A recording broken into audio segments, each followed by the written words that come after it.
I love that. And it transitions over to the B2B world, right? Where the audience here are all B2B marketers, but we have to understand the insights. And two things that I thought about while you were talking there is in a B2B company, we don't typically have chief customer officers, chief experience officers, right?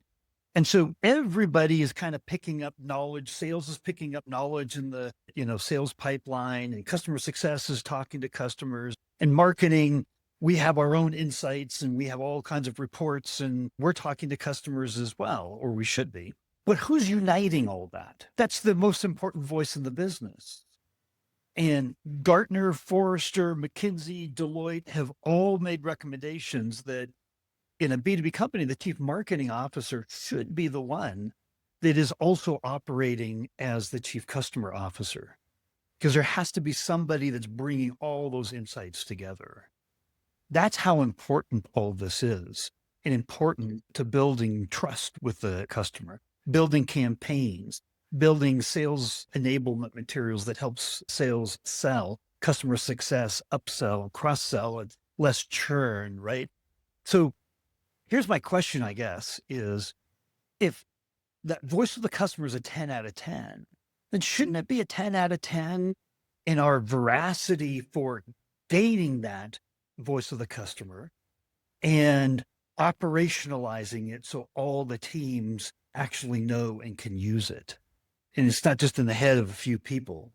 How do we do that? Like, how do we make it so important that everybody can understand and tap into it?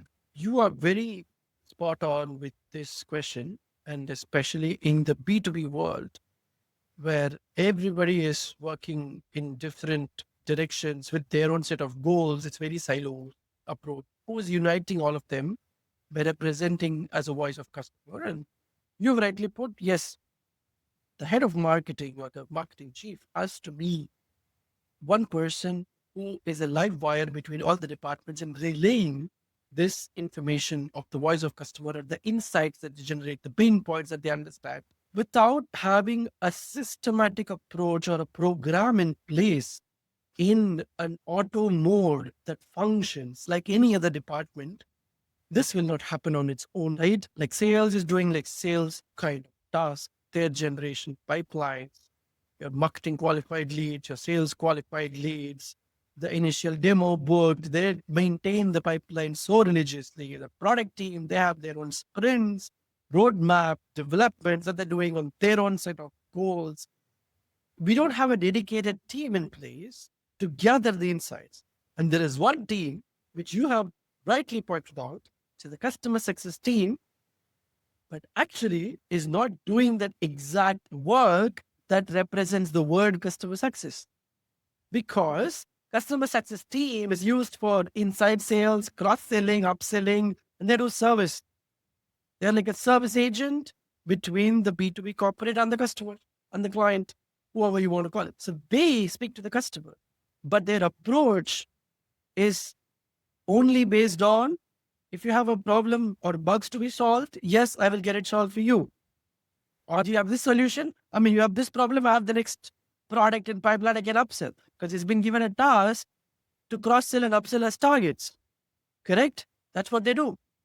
But if you also task them as one of their KPIs and KRAs to include is speak to the customer and represent his problem into our organization.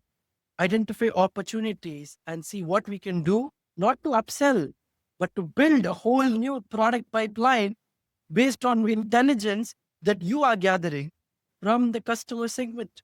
They are exposed to the target market on a daily basis, right?